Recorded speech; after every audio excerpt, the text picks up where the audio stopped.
వాస్తవంగా చెప్పాలంటే రేవంత్ రెడ్డి గారు కేవలం షో పుటప్కి పోతా ఉన్నాడు తప్పితే ఆడ ఇన్వెస్ట్మెంట్స్ వచ్చేది లేదు, ఏం లేదు. మొన్న గోడీ వచ్చింది, 8,000 కోట్లు తెచ్చిన డావోస్ నుంచి చెప్పిండు. ఇలా గోడీ లేదు, బోడీ లేదు. ఈయన అన్ని బోడి మాటలు పెట్టుడు, బోడి మాటలు చెప్పుడు తప్పితే ఆడ గోడీకి ఉన్న ఇన్వెస్ట్మెంటే వాళ్ళకి టర్న్ ఓవరే లేదు. 8,000 కోట్ల రూపాయల ఇన్వెస్ట్మెంట్ వచ్చిందని చెప్పిండు. ఇది స్వయంగా మా మాజీ మంత్రివర్యులు కేటీఆర్ గారే చెప్పారు అసెంబ్లీలో. అసలు గోడీ అనే దానికి టర్న్ ఓవరే లేదు, 8,000 కోట్ల ఇన్వెస్ట్మెంట్ వచ్చిందని ఎట్లా వచ్చిందని చెప్పండి అని చెప్పిండు. అంటే రేవంత్ రెడ్డి గారు చేసే పనులేంది, గోడీ వచ్చిందని చెప్పుడు, ఆ అన్ని బోడి మాటలు చెప్పుడు. నంబర్ 1.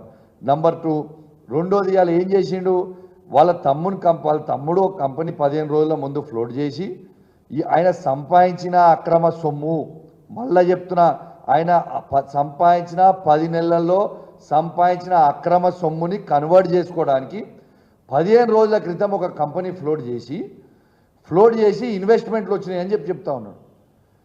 ఇవాళ కావాలంటే ఆ బర్రె నీడనే కొనుక్కోవచ్చు. ఆ బర్రె ఎక్కడైతే 5 లీటర్ల పాలు ఇస్తుంది, ఆ బర్రె నీడనే కొనుక్కోవచ్చు. ఆ బర్రె అమెరికా బర్రె అని చెప్పి ఇది 50 లీటర్ల పాలు ఇస్తుంది రాబాయ్ అని చెప్పి అమ్ముతా ఉన్నాడు. అంటే ఎవరిని పిచ్చోళ్ళని చేస్తున్నావు, ఎన్ని రోజులు పిచ్చోళ్ళని చేస్తావు, ఇది ఏం పద్ధతి అని నేను ముఖ్యమంత్రి గారు నేను అడుగుతా ఉన్నాను. ఖచ్చితంగా ముఖ్యమంత్రి గారు మీరు అనుకుంటున్నట్టు పిల్లి పాలు కళ్ళు మూసుకొని పాలు తాగి అని ఆయన ఎవ్వరు చూస్తలేరని అనుకుంటున్నట్టు. తెలంగాణ ప్రజలు మీరు చేసే ప్రతి పనిని గమనిస్తూ ఉన్నారు. ఇంకా ఎంత సిగ్గుమాలిన స్టేట్మెంట్ అంటే నిన్న వాళ్ళ సెక్రటరీయో వాళ్ళ గాంధీ భవన్ నుంచి మాట్లాడుతున్నాడు. అవును, మా ముఖ్యమంత్రి గారి తమ్ముడు పెట్టిండు కంపెనీ, ఆ కంపెనీ 1000 కోట్లు పెడతా అంటున్నాడు. ఏమి 1000 కోట్లు? నీ కంపెనీ ఎక్కడిది? నీ కంపెనీ టర్న్ ఓవర్ ఎక్కడిది? ఆ 1000 కోట్లు ఎక్కడి నుంచి వచ్చినాయి? ఏడు నుంచి పెట్టినావు?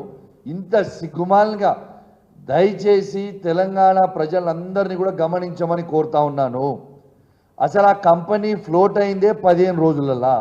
15 రోజులలో 1000 కోట్ల రూపాయల ఇన్వెస్ట్మెంట్ ఎక్కడి నుంచి పెడతారు?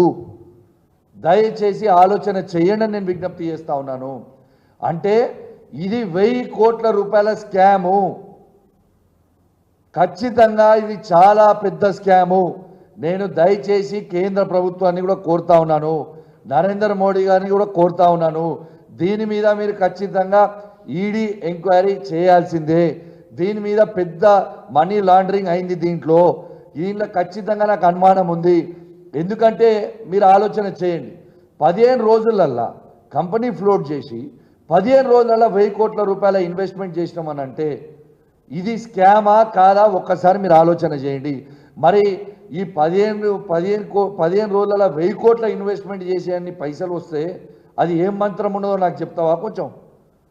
మరి మీరు కూడా ఉన్న మాజీ మంత్రుల్లాగా మీరు కూడా ఏమైనా బంగారు గుడ్లు కానీ లేకుంటే బంగారు భూములు కానీ ఏమైనా తయారు చేసిరా? మరి మాకైతే అర్థమవుతలేదు. ఖచ్చితంగా దీని మీద ఎంక్వైరీ జరగాలి. This is a very very serious issue. This is a serious concern for the state of Telangana.